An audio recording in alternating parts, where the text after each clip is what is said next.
My family was certain my great-uncle's fortune would be theirs while ignoring him in his final days.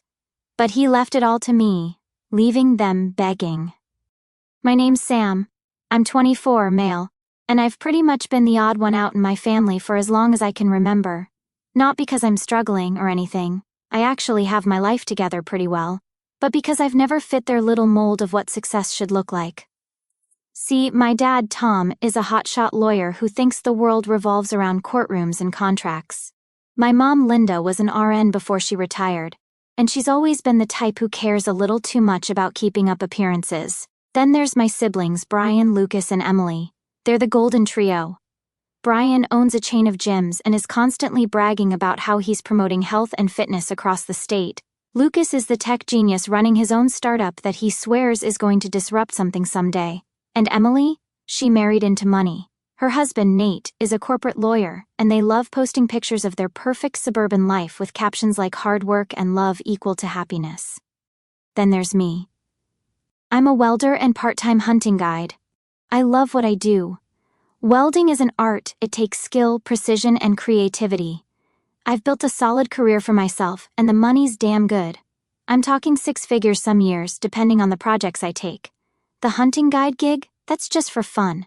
It's not about the money, it's about being outdoors and sharing something I'm passionate about. But try telling that to my family. To them, I might as well be flipping burgers at a fast food joint. My mom, bless her heart, loves to ask, "When are you going to stop playing with metal and get a real job?" As if I'm sitting in a shed hammering tin cans together. Brian constantly tries to rope me into his gym business, saying things like, "If you want to do something meaningful, I could use someone to manage operations." Thanks, but no thanks. Lucas, meanwhile, treats me like I'm some kind of caveman. "You should get into tech, Sam. That's where the real money is." Real money? My bank account would like a word. I've stopped trying to explain myself to them. What's the point? They've made up their minds, and honestly, I don't care enough to change them. They can keep their judgmental attitudes. I'm happy, I'm successful in my own way, and I don't need their approval to validate my life. The only person who ever understood me was my great-uncle Jack. Jack was my grandfather's brother, and he was nothing like the rest of the family. He was the kind of guy who lived life on his own terms. He didn't care about titles or degrees, he cared about character. Jack was a lawyer too, back in the day, but he gave it all up to move out to the country and live off the land. He built his own little haven, a cozy hunting cabin on 70 acres of pristine wilderness. Jack and I bonded over hunting and fishing. He taught me everything I know about tracking, shooting, and respecting nature. He didn't look down on me for being a welder. In fact, he thought it was a damn respectable trade. It's honest work, he used to say. A man who can create something with his hands will never go hungry. When Jack got diagnosed with cancer about a year ago, it hit me hard. He'd always been so full of life, it was hard to imagine him sick and frail. The family's reaction? A collective shrug. "Well, he's lived a long life," Emily said. Like that made it okay to just ignore him. Nobody offered to help, nobody even visited. They were too busy with their oh-so-important lives to care. I couldn't stand to see Jack alone, so I stepped in. I started visiting him regularly, helping out around the house, cooking meals, and just keeping him company. It wasn't always easy. I had to cut back on work hours to make it happen, but Jack was family, and family takes care of each other. At least, that's how I see it. Meanwhile, the rest of the family continued living their lives as if Jack didn't exist. Emily and Nate were busy planning their next big vacation to Europe. Brian was opening another gym. Lucas was buried in some new app he was developing. And my parents? They didn't even bother pretending to care. My mom would occasionally ask, "How's Jack doing?" But it was more out of obligation than genuine concern. I didn't mind. If anything, their indifference just made me want to do more for Jack. He deserved better than to be forgotten by the people he'd spent his life loving. One evening after I'd finished helping Jack with dinner, he asked me, "Is this hurting you, Sam?" Taking care of me, I mean. I told him the truth. I've had to cut back on work a bit, but it's fine. "You're family, Jack. I wouldn't be here if I didn't want to be." He nodded, but I could tell he was thinking about something. "You've got a good heart, kid," he said. "Don't ever let them take that away from you." I didn't know what he meant at the time, but I'd soon find out. Afterwards, things started to show their true colors. Let me paint the scene. Jack was getting weaker by the day, and it was clear his time was running out. While I was spending my days helping him, making sure he ate, took his meds, and had someone to talk to, my family was nowhere to be found. To them, Jack was already gone. They acted like his existence was just an inconvenience. "I'm sure Sam's got it handled," Emily said when I asked if she'd come visit him for his birthday. His 80th birthday. Lucas didn't even reply to the group text I sent out. Brian's response? "Man, I'd love to, but I'm swamped with the gym opening." They weren't swamped, they were just selfish. Jack didn't complain, though. He was one of those people who didn't like to burden others, even when he needed help, but I could see the disappointment in his eyes every time I mentioned someone from the family. "They're busy," he'd say, trying to cover for them. Busy? More like too self-absorbed to care. One evening, after I'd finished cleaning up dinner, Jack asked me to sit down. He looked serious, like he'd been thinking about something for a while. "Sam, I've been meaning to ask you something," he said. "Taking care of me like this, how much is it costing you?" I shrugged. "I'm working fewer hours, but it's the least I can do." He nodded but didn't look convinced. "You've got a good heart, kid. You always have. I just don't want you to feel cheated because you're the only one who cares." That hit me hard. I hadn't thought about it that way because, honestly, I didn't expect anything from Jack. I was doing this because I loved him, not because I wanted a reward. "I don't feel cheated," I said. "If anything, I'm grateful I get to spend this time with you. They're the ones who'll regret it." He didn't say much after that, just smiled a little and nodded. A week later, he dropped the big news. I was over at his place, helping him sort through some old papers. Jack had a lifetime of hunting licenses, photos, and little mementos from his days as a lawyer. He asked me to take out a specific envelope from his desk drawer. When I handed it to him, he held on to it for a second before saying, "Sam, I've changed my will." At first I thought he meant he'd added a charity or something. He was always talking about donating to wildlife conservation and veteran organizations. But then he looked me straight in the eye and said, "I want you to have the cabin and $200,000 to fix it up. The rest is going to charity." I just stared at him. "Why?" "Because you've done more for me than anyone else," he said. "You've been here day in and day out while the rest of them couldn't even bother to call. You're the only one who truly cares, Sam, and I want you to have a real start in life. A chance to build something that's yours." I didn't know what to say. Part of me wanted to protest, to tell him he didn't have to do that, but I could see how serious he was, and I didn't want to disrespect his wishes. "Jack, I don't know what to say," I finally managed. "Don't say anything," he said. "Just promise me you'll take care of the place, make it your own, and don't let them take it from you." Of course, it didn't take long for the family to start sniffing around. They still had no idea about the will, but they could sense something was up.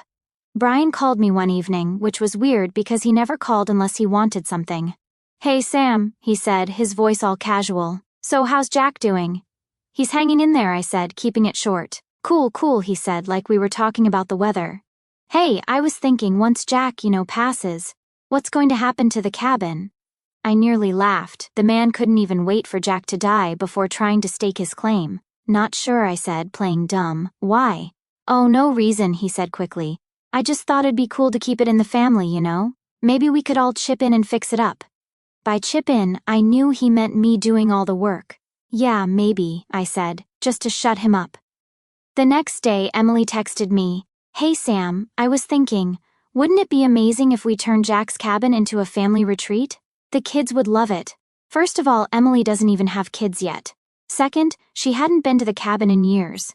The last time she'd visited, she complained about the bugs and said the place smelled like old wood. Now, suddenly, it was her dream vacation spot. I didn't respond. The entitlement only got worse.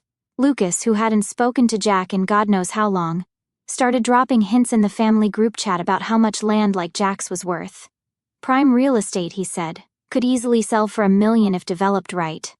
I wanted to scream. These people didn't care about Jack, his wishes, or his legacy.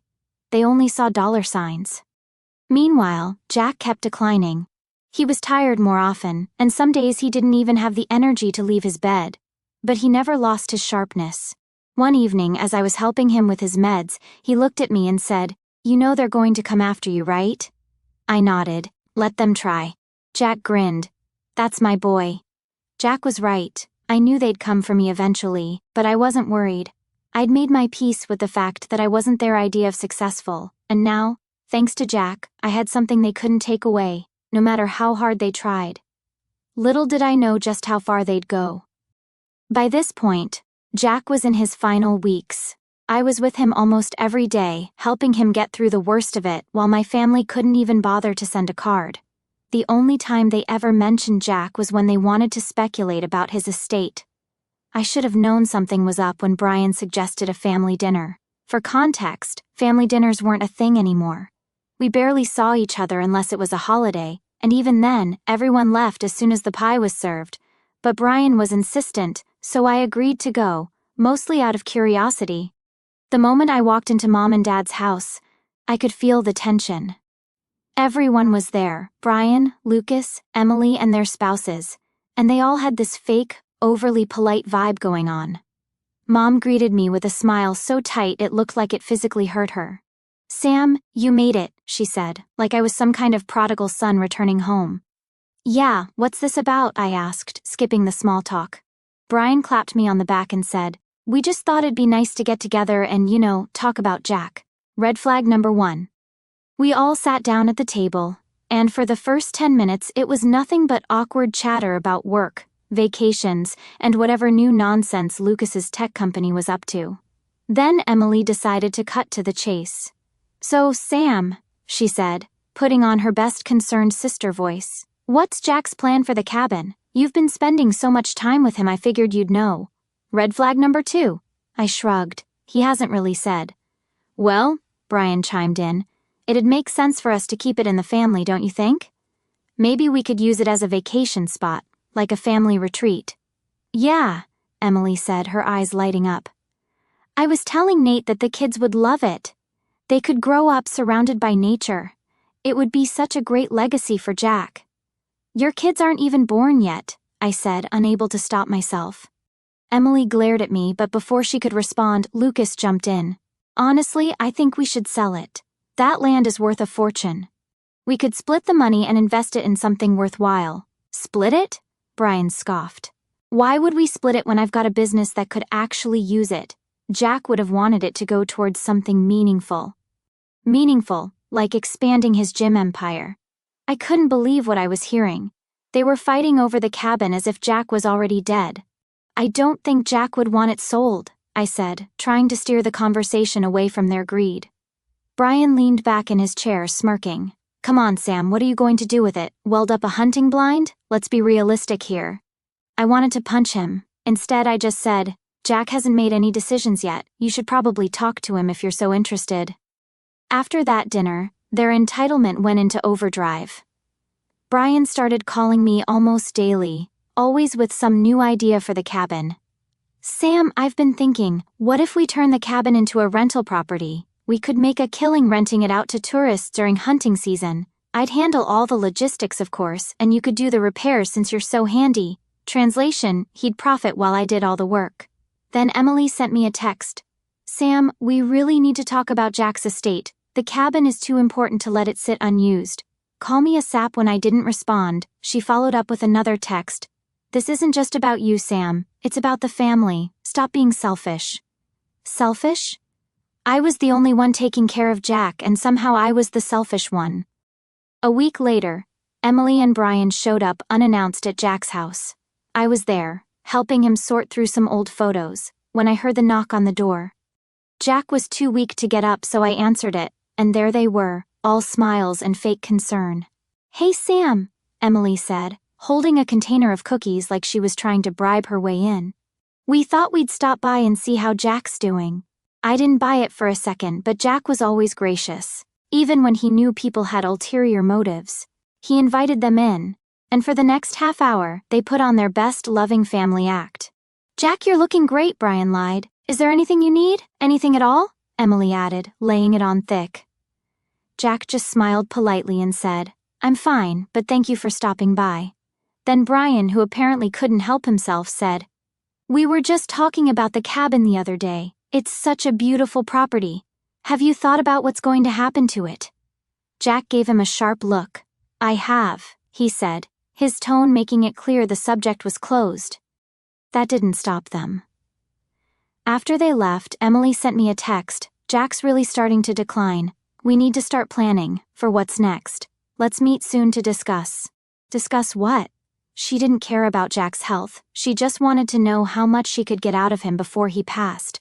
The entitlement hit its peak when Lucas posted in our family group chat. Does anyone know if Jack has a financial advisor? We should make sure his estate is being managed properly. I almost threw my phone across the room. They weren't even pretending to care anymore. Jack was just a pile of assets to them, and they couldn't wait to divvy him up. That night, I told Jack about their antics. He laughed, shook his head, and said, "Let them talk. They'll get what they deserve soon enough." I didn't know what he meant at the time, but I'd soon find out. Jack passed away on a quiet morning with me and his dog Maisie by his side. He'd been fading for days, and I think he knew it was time. His last words to me were, "Don't let them ruin what's yours." That stuck with me.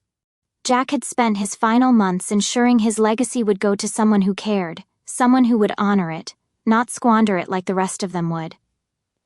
As much as I was grieving, I didn't have the luxury of wallowing for long. The will reading was scheduled for the following week, and let me tell you, I was not looking forward to it. My family had been circling like vultures for months, and now the feast was finally here, or so they thought. The day of the will reading, I showed up early, mostly to mentally prepare myself. Jack's lawyer, Mr. Nelson, greeted me with a firm handshake and a knowing smile. "You ready for this?" he asked. "Not really," I admitted. He chuckled. "Well, just remember, Jack made his decisions very clear. There's no room for debate." That was comforting, but I knew my family well enough to expect fireworks. One by one, they trickled into the office. Brian came in first, dressed like he was closing some big business deal, with his shiny watch and smug grin. "Morning, Sam," he said, as if we were best buddies. Emily and Nate arrived next, Emily already in full drama mode. "This is going to be so hard," she said, clutching Nate's arm like she was about to faint. Lucas showed up last, looking bored and annoyed, like this was some meeting he'd been forced to attend. "Let's just get this over with," he said, plopping down in a chair. Mom and Dad were there too, of course, sitting in the corner like royalty overseeing their court.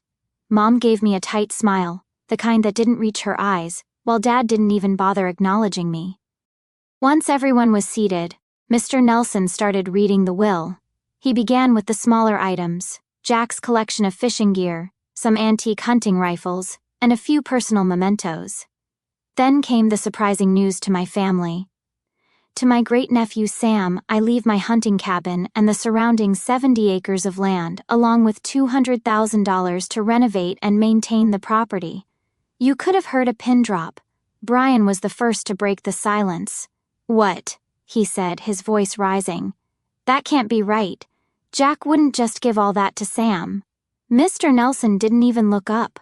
"It's what's written here in the will, Mr. Thompson. Shall I continue?"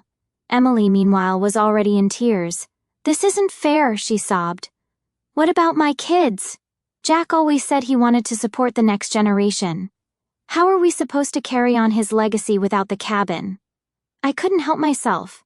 "Your kids aren't even born yet, Emily. Maybe focus on raising them first before you start claiming Jack's legacy." That earned me a glare, but before she could respond, Lucas jumped in. "This has to be fake. Jack was smart. He wouldn't leave all his assets to one person. There must be another version of the will." Mr. Nelson calmly pulled out a second folder. "This is the most recent and legally binding version of the will, signed and notarized. If you'd like, I can walk you through the process Jack took to ensure there would be no confusion." Lucas shut up real quick. Then came the real shock. The rest of Jack's estate. He'd made it clear that everything else, his investments, savings, and other assets, was to be liquidated and donated to charities he cared about, like wildlife conservation and veteran support organizations. The room erupted. "What the hell is this?" Brian shouted, slamming his hand on the table. Emily was openly sobbing now, and Nate was awkwardly patting her shoulder like he didn't know what else to do. "He must have been pressured," Emily wailed. "Sam must have convinced him to do this." Mom finally spoke up, her voice dripping with anger. "What did you do, Sam? Did you manipulate Jack into this? There's no way he would have left us out unless you put ideas in his head." I stayed calm, even though my blood was boiling. I didn't manipulate anyone. Jack made his choices because he knew you didn't care about him. You cared about his money. That's why you're all so mad right now. That hit a nerve. Brian stood up, towering over me like he thought he could intimidate me. You don't deserve this, he said, his voice low and threatening. You didn't even care about Jack until there was something in it for you. I couldn't help but laugh. That's rich coming from the guy who couldn't even visit Jack once in the past year. Don't talk to me about who cared. The rest of the reading was a blur of angry outbursts and passive-aggressive comments. By the time it was over, I was exhausted but oddly satisfied. They could scream and cry all they wanted. It wouldn't change the fact that Jack's decisions were final. As we were leaving, Mom cornered me near the door. You've torn this family apart, she hissed. If you had any decency, you'd share the inheritance. Jack would want you to. I looked her straight in the eye and said, if Jack wanted that, he would have written it in the will. But he didn't, did he? She stormed off without another word. The family didn't just want the cabin for sentimental or symbolic reasons. There was a financial motive driving their desperation. What none of them had openly admitted was that the cabin's land had significant development potential. Over the years, the area surrounding Jack's property had become a prime location for upscale vacation homes and resorts. Developers had already approached nearby landowners, offering sky-high prices to purchase acreage for new projects. The 70 acres Jack left me were one of the largest untouched parcels in the region, with stunning views, access to a creek, and proximity to a growing tourist town. Word had spread in the community that the land could fetch upwards of $2 million if sold to the right buyer. Brian, Emily, and Lucas weren't just seeing a cabin, they were seeing dollar signs. I knew this was only the beginning of their schemes and tantrums, but I was ready for whatever came next. Jack had trusted me to carry on his legacy, and I wasn't about to let him down. For the next few weeks, I was bombarded with calls, texts, and emails from every single one of them. It didn't matter how many times I told them no, they were relentless. The first incident happened at the cabin itself. One day, I came home from work to find my doorbell camera blinking with notifications. When I checked the footage, there they were, Mom, Emily, and Brian standing on the porch, trying to get inside. Mom was peeking through the windows while Emily tugged at the doorknob. Brian, always the opportunist, was inspecting the side door like he was planning to break in. Don't touch anything, Mom said sharply. We don't want him to sue. I couldn't believe it. They had actually driven out to the cabin while I wasn't home, thinking they could, claim squatters' rights? Steal something? I called Mom immediately. What the hell were you doing at my house? She didn't even bother denying it. We were just looking around, she said, like that made it okay. Jack's cabin is part of the family, Sam. You don't have the right to keep us out. It's not part of the family, I said. It's mine, and if you set foot on my property again, I'll call the cops. Sam, she said, her voice dripping with fake concern. Don't be like this. We're just trying to do what's best for everyone. You're being unreasonable. No, I said firmly. I'm honoring Jack's wishes. You're the ones being unreasonable. That night, I installed new locks on every door and set up additional cameras around the property. I also put up no trespassing signs at the edge of the driveway, just in case they decided to try their luck again. But they didn't stop. Emily sent me an email the next day, begging me to sell the cabin to her for $100,000, less than half its value. Please, Sam, she wrote, this cabin means everything to me and Nate. We'll pay you more than it's worth. You don't even need it. I didn't even bother responding. Brian's next move was to spread rumors about me to the neighbors. I found out from one of Jack's old friends, Mr. Hardy, who lived down the road. Brian's been telling people you tricked Jack into leaving you the cabin, Mr. Hardy said. Don't worry, I set him straight. But you should know they're trying to turn people against you. It didn't work. Jack's neighbors knew the truth. They'd seen how often I was there, taking care of him. Brian and Emily hadn't set foot on the property in years. Lucas, of course, took a different approach, one that involved more scheming and less crying. About 2 weeks after the will reading, I got a call from Mr. Nelson, Jack's lawyer. Sam, he said, his voice serious. We've got a bit of a situation. Your brother Lucas submitted what he claims is a revised version of Jack's will. I froze. What? Don't worry, Mr. Nelson said quickly. It's an obvious forgery. Jack's signature doesn't match, and the notary stamp is fake. I've already filed a report with the authorities. I couldn't believe it. Lucas had actually gone to the trouble of faking an entirely new will, one that conveniently split Jack's estate evenly among all of us. I called him immediately. "What the hell is wrong with you, Lucas?" I demanded. He didn't even try to deny it. "I was just correcting an injustice," he said smugly. "Jack would have wanted the family to share everything. You don't deserve to keep it all to yourself." "Jack made his wishes clear," I snapped. "You're just mad they didn't include you."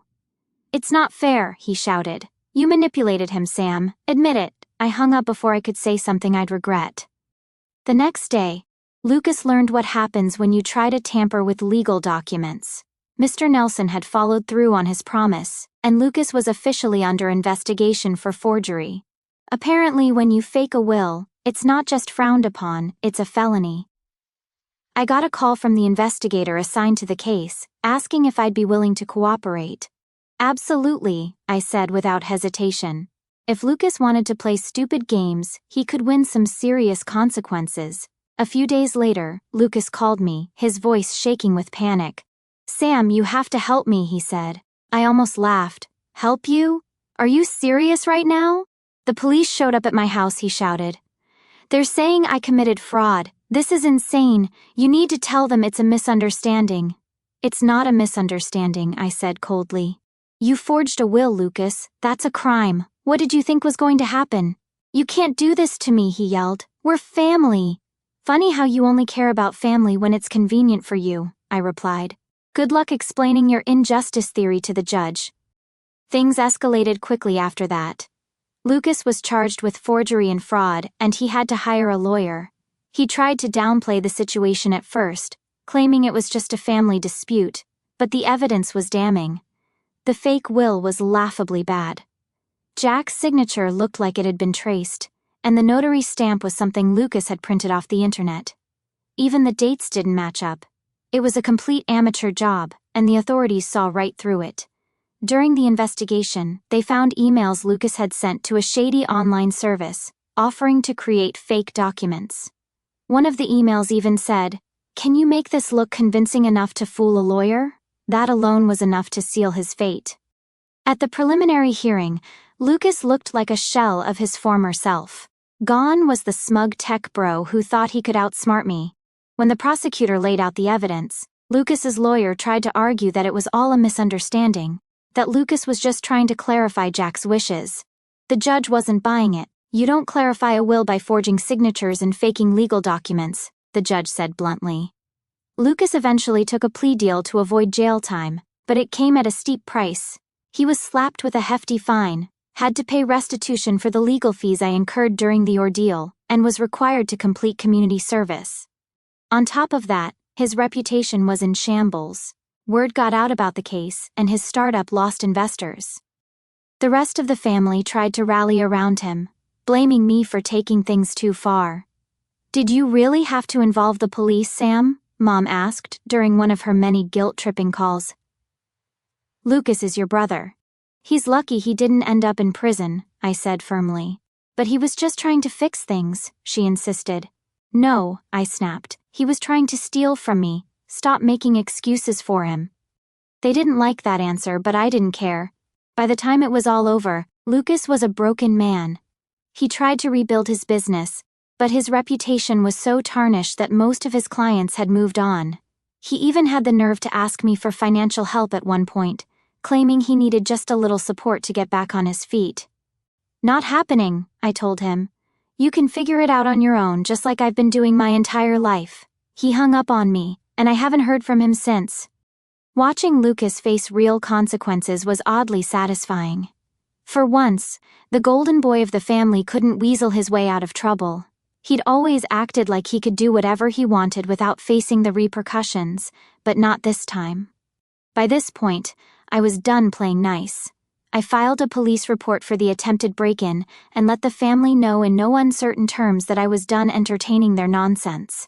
"Don't contact me again unless it's through a lawyer," I told them.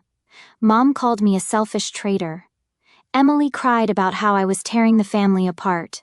Brian accused me of ruining Jack's legacy. And Lucas? He threatened to sue me, even though his forgery attempt had already backfired spectacularly. Through it all, I stayed calm. You should have respected him while he was alive if you wanted to be part of it, I said every time. By the end of the month, I had completely cut them off. Their numbers were blocked and my cabin was fully secured. Let them scheme all they want. They weren't getting a damn thing from me.